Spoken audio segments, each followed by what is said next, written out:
Hello दोस्तों। तो कैसे हैं आप लोग। दोस्तों, आप लोगों के सामने हम यूट्यूब चैनल पे दृष्टि द विजन के जो करंट अफेयर्स टुडे आते हैं, जो पत्रिका आती है, जो विभिन्न यानी मेनली जो है जो यूपीएससी एस्पिरेंट के लिए है, लेकिन आप किसी तरह के भी एग्जाम की तैयारी करना चाहते हैं और विभिन्न तथ्यों के बारे में जानकारी लेना चाहते हैं और जो विभिन्न करंट अफेयर्स के बारे में जानकारी लेना चाहते हैं, जो आपके पास यह करंट अफेयर्स टुडे आपके पास उपलब्ध नहीं हो पाता है, जो दृष्टि की तरफ से है यह, तो हम वीडियो के माध्यम से आप तक इसमें जो विभिन्न तथ्य हैं और विभिन्न करंट अफेयर्स है उसको आप तक पहुंचाने का हम इस यूट्यूब के माध्यम से करेंगे।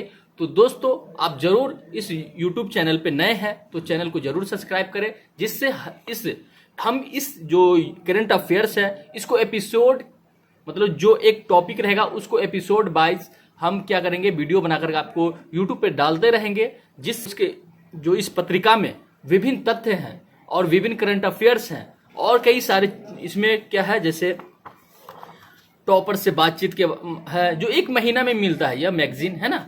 इस मैगजीन के हर चीज को एक एपिसोड के माध्यम से आप तक पहुंचाने की कोशिश करेंगे। दोस्तों, यह दृष्टि की तरफ से मिलता है, जैसा आप देख सकते हैं, है ना। लेकिन आप इसके क्या है पढ़ नहीं पाते हैं, आपके पास उपलब्ध नहीं हो पाता है, तो आप इस YouTube के माध्यम से आप इसको जरूर देखें। जैसे इसमें क्या है कि संपादक की कलम से रहेगा, टॉपर से बातचीत, लेख खंड के, है ना। अब विभिन्न तरह के एग्जाम देते हैं, जैसे करंट अफेयर्स से रिलेटेड इसमें तथ्य हर महीने आएगा, जो हर महीने हम आपको यूट्यूब इस वीडियो के माध्यम से यूट्यूब पे अपलोड करेंगे। जैसे इसमें देख सकते हैं कि जिस्ट है, फैक्ट शीट है, चर्चा में रहे प्रमुख स्थान, जो ये विभिन्न जो तथ्य हैं आपको हम इस वीडियो के माध्यम से आप तक पहुंचाने की कोशिश करेंगे। तो आप जरूर मेरे इस ओवैस यूपीएससी एस्पिरेंट को जरूर सब्सक्राइब करें। दोस्तों, आज हम आपको बता दें कि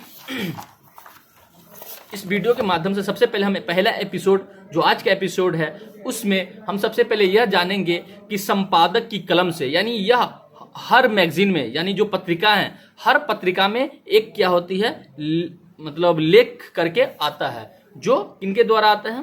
तो जो दृष्टि के मतलब फाउंडर है डॉक्टर विकास दिव्यकीर्ति सर, है ना, उनके माध्यम से यह हर महीने एक लेख आता है। तो आपको हर महीने आता है वो हम आपको पहले परिचित कराएंगे। उसके बाद जो विभिन्न दिया गया है इसमें, जैसे टॉपर से बातचीत, टॉपर जैसे यूपीएससी 2021 की परीक्षा में 426 रैंक पर चयनित हुए हैं, जो हिंदी माध्यम से थे, कौन, प्रिंस कुमार। इससे रिलेटेड जो है एपिसोड के माध्यम से हम आप तक पहुंचाने की कोशिश करेंगे। तो जरूर आप देखने की कोशिश करें और इसमें जितनी भी सारी चीज है हम आपको एपिसोड के माध्यम से पहुंचाएंगे। तो जरूर आप यूट्यूब चैनल को सब्सक्राइब कर ले। तो आज का जो मेरा पहला एपिसोड है वह रहेगा क्योंकि अहंकार में कोई सार नहीं। मतलब जो इनके जो लेखक है वह है डॉक्टर विकास दिव्यकीर्ति सर। इनके माध्यम से हमें जो मोटिवेशन मिलेगा, जो हमें जानकारियां मिलेगी, जो हमारे लाइफ के लिए बहुत ही महत्वपूर्ण होगा। तो पहले यहां से हम स्टार्ट करते हैं। तो क्या कह रहा है कि प्रिय पाठकों, अपनी रोजमर्रा की जिंदगी में आप अक्सर देखते होंगे कि जहां कुछ लोग सफल व शक्तिशाली होने के बावजूद बेहद विनम्र होते हैं, वहीं कुछ लोग ऐसे भी होते हैं जो अपनी शक्ति या योग्यता के घमंड में चूर दिखते हैं। थोड़ी बहुत मात्रा में अपनी सफलताओं या योग्यताओं के प्रति गर्व का भाव होना स्वाभाविक भी है और मनोविज्ञान की दृष्टि से अच्छा भी।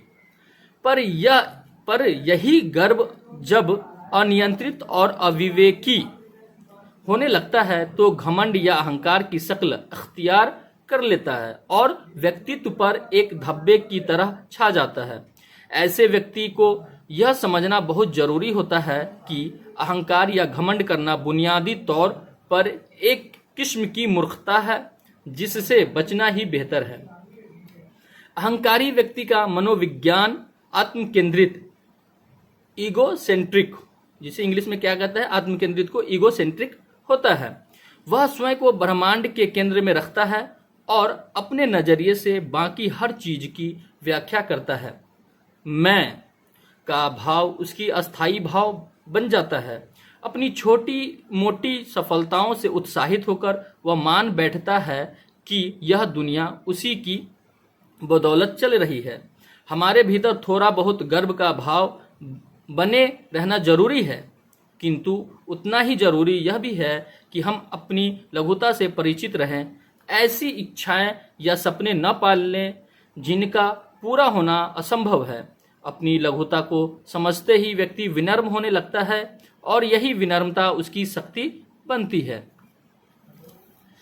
अपनी लघुता को समझने का सबसे आसान तरीका यह है कि हम भौतिक भूगोल या भौतिकी का वह अध्याय पढ़ें जो हमें इस ब्रह्मांड का परिचय देता है। जिन लोगों ने बिल्कुल पढ़ाई नहीं की उन्हें लग सकता है कि हमारी पृथ्वी ही अंतिम सत्य है और सूर्य व चंद्रमा हमें प्रकाश देने के लिए नियम के अनुसार उपस्थित होते हैं। ऐसे लोगों को सूर्य में देवता और चंद्रमा में मामा नजर आते हैं। खुश रहने के लिए ऐसी कल्पनाएं काफी सुविधाजनक होती है, किंतु यदि हम सच के नजदीक जाएं तो ये झिलमिलाती हुई सुंदर कल्पनाएं ढेर हो जाती हैं। तथ्य यह है कि इस ब्रह्मांड का कोई और छोर हमें पता तक नहीं है। अभी तक हम सिर्फ इतना जान पाए हैं कि ब्रह्मांड में असंख्य आकाश गंगाएं हैं और हम इनमें से एक साधारण सी आकाश गंगा मिल्की वे के निवासी हैं। हर आकाश गंगा की तरह मिल्की वे में भी असंख्य तारे हैं और हम उन तारों में से एक बहुत छोटे से तारे सूर्य की छत्र छाया में रहते हैं। हर तारे के अपने बहुत से ग्रह हैं। सूर्य के भी ज्ञात 8 ग्रह हैं, जिनमें से एक अत्यंत छोटा ग्रह हमारी पृथ्वी है। पृथ्वी पर लाखों प्रकार के जीव जंतु रहते हैं, जिनमें से एक स्पीसीज हमारी है जिसे हेमोसेपियंस के नाम से जाना जाता है। हर 100 वर्षों में लगभग सारे होमोसेपियंस या मनुष्य बदल जाते हैं, क्योंकि आमतौर पर प्रकृति उन्हें इससे ज्यादा जीने का मौका नहीं देती। सिर्फ वर्तमान समय में 7 अरब होमोसेपियंस या मनुष्य पृथ्वी पर मौजूद हैं और आज से 100 वर्षों बाद शायद इनमें से एक भी नहीं बचेगा। इन्हीं 7 अरब मनुष्यों में से एक मैं हूं। इससे ज्यादा मेरी कोई हैसियत नहीं है। जब यह बात किसी व्यक्ति को समझ आती है तो वह अपनी छोटी मोटी ताकत पर घमंड करना बंद कर देता है, क्योंकि उसे पता रहता है कि अकूत संपत्ति और बेशुमार ताकत हासिल करके भी वह अपनी स्थिति को दशमलव में ही बदल पाएगा, उससे ज्यादा नहीं। अपनी लघुता को समझने का दूसरा तरीका यह है कि हम अपने व्यक्तित्व का मूल्यांकन ईमानदारी से करें। प्रसिद्ध समाजवादी चिंतक कोडवेल ने बर्ट्रैंड रसेल के साथ हुए अपने प्रसिद्ध विवाद में साबित किया था कि व्यक्तित्व के निर्माण में व्यक्ति की अपनी भूमिका नहीं के बराबर होती है। मनोविज्ञान में भी कई विचारक इस बात पर जोर देते हैं। सरल भाषा में कहें तो हमारे व्यक्तित्व की सभी विशेषताएं 2 ही कारकों पर आधारित होती है। पहला यह है कि हमें आनुवांशिक रूप से कौन से गुण हासिल हुए हैं और दूसरा यह है कि हमें अपनी क्षमताओं को विकसित करने के लिए कैसी परिस्थितियां मिली हैं। अगर कोई व्यक्ति लंबा, गोरा या अत्यधिक विद्यमान है तो यह मोटे तौर पर उसके आनुवांशिक गुणों की वजह से है, जिनमें उसका अपना कोई योगदान नहीं है। इसी प्रकार अगर किसी व्यक्ति को बचपन से अच्छा माहौल और सुविधाएं मिली है तो स्वाभाविक रूप से उसका व्यक्तित्व बेहतर हो जाएगा, किंतु इसमें भी उसका कोई योगदान नहीं है।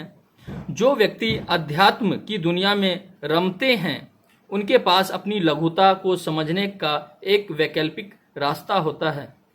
ऐसे लोग मानकर चलते हैं कि यह संसार ईश्वर की अभिव्यक्ति है और इसी भावना को अध्यात्म जगत में रहस्यवाद कहा जाता है। सच्चे रहस्यवादियों को इस बात पर तनिक भी संदेह नहीं होता कि इस संसार में ईश्वर की इच्छा के बिना कोई पत्ता भी नहीं हिल सकता है। वे तो यह भी मानते हैं कि उनके पास व्यक्तित्व के नाम पर जो कुछ भी है वह खुद ईश्वर का दिया हुआ है और ईश्वर जिस क्षण चाहे उनसे सब कुछ छीन सकता है। इस चर्चा का सार यह नहीं है कि व्यक्ति को आत्मविश्वास या आत्मगौरव के भाव से वंचित हो जाना चाहिए। अपने व्यक्तित्व के सकारात्मक पक्षों के प्रति गौरव बोध का होना जरूरी है, क्योंकि उसी से हमारा आत्मविश्वास, हमारी सांसारिक सफलता आदि तय होती है। सवाल सिर्फ इतना है कि हम अपने गौरव बोध को कितनी छूट दें। क्या हम उन संयोगों या तुक्कों के लिए भी गर्व की भावना से भरे रहें जिनके होने में हमारी कोई भूमिका नहीं है? क्या हम अपने गौरव बोध को इतना अनियंत्रित हो जाने दें कि वह दूसरे के आत्मगौरव को कुचलता रहे? बेहतर यही है कि हम अपने गौरव को दूसरों के आत्मगौरव के साथ समन्वय की स्थिति में लाएं, खुद को घमंड में चूर होने से रोकें, अपनी लघुता का एहसास किसी न किसी मात्रा में बनाए रखें। इसी मानसिकता से व्यक्ति और समाज का सहसंबंध सुखद और सकारात्मक हो सकता है। शुभकामनाओं सहित डॉक्टर विकास द्विकीर्ति सर। तो ये क्या है, आज के इस एपिसोड में बस इतना ही है, जो संपादक की कलम से जो हर महीने की मैगजीन में आता है। तो आज का ये पूरा हुआ। अगले जो एपिसोड आएगा उसमें हम आगे चर्चा रखेंगे कि टॉपर से बातचीत, जो यूपीएससी एस्पिरेंट है उनके लिए बहुत फायदेमंद होगा। तो जरूर, अगर आप चैनल पे नए हैं तो चैनल को सब्सक्राइब करें। उसके बाद हम विभिन्न जो इसमें करंट अफेयर्स से जैसे आर्थिक घटना संबंधित है, उसके बाद देख सकते हैं कि विभिन्न जो है करंट अफेयर्स से रिलेटेड जो है संवैधानिक घटना, प्रशासनिक घटनाक्रम है, आर्थिक घटनाक्रम है, अंतर्राष्ट्रीय संबंध है। इस तरह से जो विभिन्न तथ्य हैं आपके साथ हम एपिसोड के माध्यम से लाते रहेंगे। तो आप अगर चैनल पे नए हैं तो जरूर चैनल को सब्सक्राइब करें और बेल आइकन को भी प्रेस करें, जिससे मेरे आने वाली वीडियो आप तक पहले पहुंचे। तो आज के लिए इतना ही, मिलते हैं हम नेक्स्ट वीडियो में। जय हिंद।